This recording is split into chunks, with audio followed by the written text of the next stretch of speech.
Friends, இன்றைக்கு கர்த்தர் நமக்கு கொடுத்திருக்கிற வாக்குத்தத்தமான வசனம் 1 கொரிந்தியர் 15:33.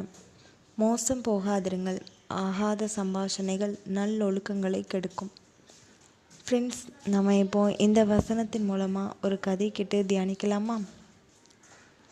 சுதா தன்னுடைய கல்லூரி வாழ்க்கையில் ரொம்பவே தடம் புரண்டு தான் வாழ்ந்துக்கிட்டு இருந்தா. இதை பற்றி அந்த நிமிஷம் அவளுக்கு ஒன்றுமே தெரியல. இருக்கிற நாட்களை நம்ம சந்தோஷமாக அனுபவிக்கணும்னு சுதா யோசித்தா.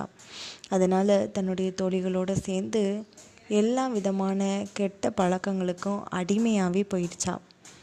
இதை குறித்து அவங்களுடைய அம்மாவும் அப்பாவும் பேசும்போதெல்லாம் சுதாவுக்கு ரொம்பவே வெறுப்பாக இருந்தது. இங்கே பாருங்கள், இதெல்லாம் பண்ணுறது ஒன்றும் தப்பு இல்லைம்மா.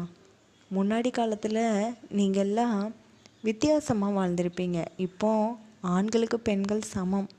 அதனால் எல்லாத்தையும் நாங்களும் எல்லாமே செய்ய முடியுமா அப்படின்னு சொல்லி ரொம்பவே வித்தியாசமாக பேசினா சுதா.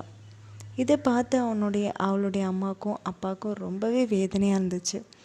இதை பற்றி இவளுக்கு எப்படி நம்ம புரிய வைக்கிறதுன்னு அவங்க 2 பேருக்குமே தெரியல. அதுக்கப்புறமா அவளுடைய கல்லூரி வாழ்க்கை அப்படியே முடிஞ்சிச்சு. கொஞ்ச நாட்களுக்கு அப்புறமா அவளுக்கு வேலைக்கான வாசலும் திறந்துச்சு. வேலைக்கு போனான். ஆனால் அவளுடைய உடலில் ஒவ்வொரு பலவீனம் தாக்கி கொண்டே இருந்துச்சு. முதல்ல நுரையீரலில் ரொம்ப பெரிய கஷ்டம் வந்து மூச்சு விட முடியாமல் ஹாஸ்பிட்டலில் அனுமதிக்கப்பட்டாள். அப்போது டாக்டர் சொன்னாங்க, எதுவும் புகைப்பழக்கம் எதுவும் இருக்குதா என்ன? ஆனால் பெண் பிள்ளையாச்சுதுன்னு கேட்குறதுக்கு கொஞ்சம் தயக்கமாக இருந்தது அப்படின்னு சொன்னாங்க. அப்போ அவங்க அம்மாவும் அப்பாவும் தலை குனிஞ்சாங்க. என் பொண்ணுக்கிட்ட நாங்கள் எவ்வளவோ சொன்னோம். அவள் கல்லூரி வாழ்க்கையில் இந்த மாதிரி பழக்கத்துக்கு அடிமையாயிட்டா. இன்னும் நிறைய பழக்க வழக்கங்களுக்கு அடிமையாக தான் இருக்கிறா டாக்டர். அதனால தான் அவளுடைய ஒவ்வொரு பார்ட்ஸுமே இப்படி அவளுக்கு பலவீனமாக ஆக்குது அப்படின்னு சொன்னாங்க. இதை குறித்து டாக்டர் சுதா கிட்ட பேசினாங்க. இங்கே பாருமா, வேண்டாத விஷயங்களில் கவனம் செலுத்தாமல் இருந்தாலே நம்ம உடல் மனது எல்லாமே ஆரோக்கியமாக இருக்கும். இப்போது உன் கல்லூரி வாழ்க்கை முடிஞ்சிட்டு, ஆனால் உன்னால் ரொம்ப சமாதானமாக அமைதியாக உன்னுடைய வேலையில் கண்டிப்பாக முழு மூச்சாக அதில் செயல்படவே முடியாது. உன்னுடைய உடல் ரொம்ப மோசமாக இருக்குது. இதனால் உன் மனசுமே ரொம்பவே ஆரோக்கியம் இழந்து போய் தான் இருக்கும். இது உனக்கு புரிய முடியுதான்னு கேட்டாங்க. அப்போ சுதா அழுதா. நீங்கள் கரெக்டாக தான் சொல்கிறீங்க டாக்டர். ஆரம்ப காலத்தில் எனக்கு இது ரொம்ப சந்தோஷமாக கொடுத்தது. ஆனால் இப்போது என்னுடைய மனசு ரொம்ப வலிக்குது. நான் பண்ணின பாவங்களுக்கு அளவே இல்லை. இப்போது என்னுடைய வாழ்க்கையே முடிய போகுதோ என்னமோ தெரியலையேன்னு சொல்லி வேதனையோடு இருந்தா.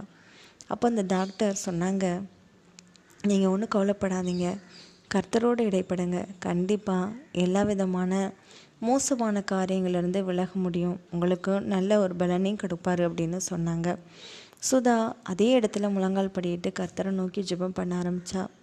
அவளுடைய நுரையீரல் பாதிக்கப்பட்டது அப்படியே சரியாச்சு. அவளுடைய இருதயமும் எல்லாமே பலவீனமான எல்லா விதமான உறுப்புகளும் சரியாச்சு. இது நிமித்தம் அவளுடைய மனது ரொம்பவே உற்சாகமாக இருந்தது. இதோடு கர்த்தருக்கு நன்றி சொல்லி அந்த கொடுத்த வாழ்க்கையை கிருபையாக பெற்று அனுபவிக்க முடிஞ்சது சுதாவுக்கு. இதை பார்த்து அவனுடைய அம்மாவுக்கும் அப்பாவுக்கும் ரொம்பவே சந்தோஷம். அப்போது எல்லாருமே இயேசு கிறிஸ்துக்கு நன்றி சொல்லி தங்களுடைய வாழ்க்கையை சிறப்பாக வாழ்ந்தாங்க. ஃப்ரெண்ட்ஸ், இந்த கதை கேட்டிங்களா? இதே மாதிரி இந்த சின்ன ஒரு காரியத்திலேயும் நம்ம உண்மையாக இருக்கணும். இந்த மாதிரி வேண்டாத விஷயங்களுக்கு நம்ம அடிமையாகக்கூடாது. அதிலலாம் இப்படி இருக்கிறாங்களே அப்படி இருக்கிறாங்களேன்னு கவனம் செலுத்தக்கூடாது. கண்டிப்பாக நம்மளுடைய ஆரோக்கியமும் முக்கியம், நம்மளுடைய ஆத்மாவுடைய ஆரோக்கியமும் ரொம்ப ரொம்ப முக்கியம். கர்த்தர் உங்களை ஆசீர்வதிப்பாராக. ஆமீன்.